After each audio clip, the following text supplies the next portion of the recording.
근데 여성분들 사실 선크림을 바르고 그 위에 이제 파운데이션이라든지 하시는 분들이 많기 때문에 보통 보면 선크림 되게 조금만 짜세요. 그 정도 양이면 사실 SPF 50짜리 썼다 하더라도 50이 안 돼요. 뭐 30이다든지 25회 정도 효과밖에 안 되는 거거든요. 그러면 어떻게 해야 된다? 안녕하세요, 서희원 원장입니다.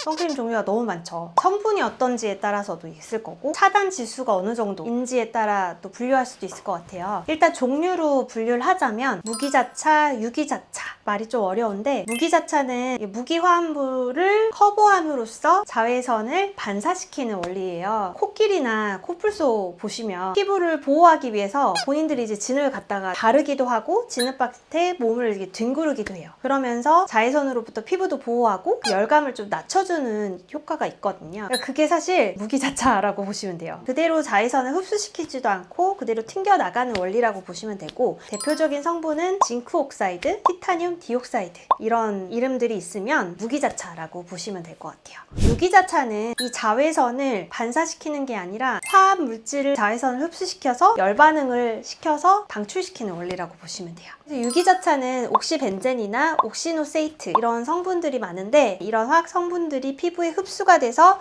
화학 반응을 일으키기까지 시간이 필요해요. 그래서 바르고 한 20분에서 30분 뒤에 자외선 차단 효과가 나타나기 때문에 노출되기 전에 미리 발라주셔야지 차단 효과를 받으실 수 있습니다. 무기자차랑 유기자차랑 약간 장단점이 좀 다르거든요. 그래서 무기자차 같은 경우에는 자극도 덜하고 자외선 차단 효과도 뛰어나지만 선크림 바를 때 가장 싫어하는 게 뭐죠?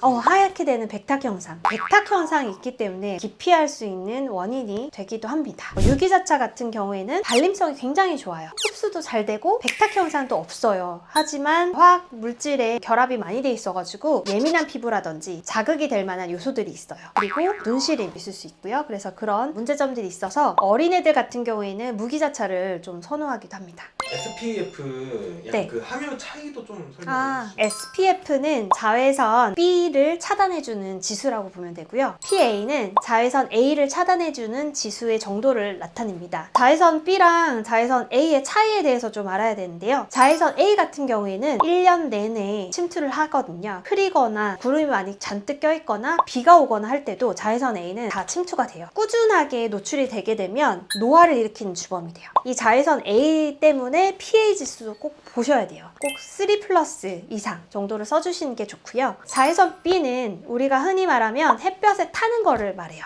여름철 되면 자외선 B가 굉장히 많아지거든요. 그리고 야외 활동이 많거나 이럴 때는 자외선 B 노출이 많아져요. 그래서 이럴 때는 일광 화상을 일으킬 수 있는 가능성도 높아지고요. 50 이상, 100 될수록 자외선 차단은 더 잘 돼요. 그리고 차단 지속 시간도 더 늘어나요. 50 이상 정도만 되면 저는 야외 활동할 때 충분하다고 보고요. 100까지 가면 물론 좋지만 화학적인 물질들이 더 많이 첨가가 되는 거다 보니까 자극이 더 날 수가 있어요. 그래서 실내 활동할 때는 20에서 30 정도 제품이면 충분하고요.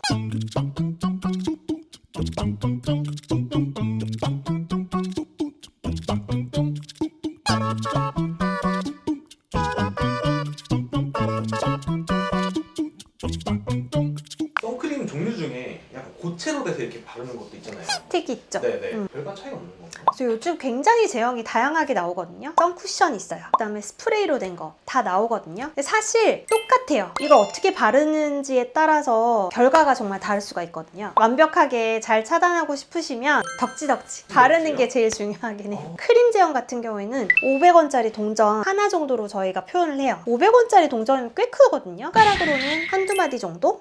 그러면은 이게 피부 타입에 따라 발라야 되는 선크림의 종류가 지성이라든지 이런 분들이 무기자차는 조금 추천을 안 드리는 편이고요. 백탁 형상이 있고 약간 모공에 끼일 수 있어요. 예민한 피부라든지 여드름이 좀 많은 피부 같은 경우에는 유기자차 같은 경우에는 아까 제가 약간의 피부 자극을 일으킬 수 있다라고 말씀드렸어요. 이런 경우에는 무기자차 중에서도 백탁 형상을 줄인 무기자차를 선택하시는 것이 좋고요. 그다음에 건조하신 분들은 아무래도 좀 보습 성분이 좀 많이 함유된 크림이라든지 에센스 제형 선택해 사용하셔도 좋을 것 같아요. 여성분들 사실 선크림을 바르고 그 위에 이제 파운데이션이라든지 하시는 분들이 많기 때문에 보통 보면 선크림 되게 조금만 짜세요. 그 정도 양이면 사실 SPF 50짜리 썼다 하더라도 50이 안 돼요. 뭐 30이다든지 25회 정도 효과밖에 안 되는 거거든요. 그러면 어떻게 해야 된다? 더 자주 덧발라주던지 듬뿍 발라주는 게 핵심이고요. 그리고 스프레이 같은 경우에는 굉장히 많이 뿌려줘야지 효과가 나타날 것이고, 스틱은 바른다 하더라도 불고기 진대는 또 커버가 잘 안 될 수가 있어요. 그렇지만 이런 스프레이라든지 스틱이라든지 쿠션은 수정용이라든지 덧바를 때 이용하시면 좋을 것 같아요.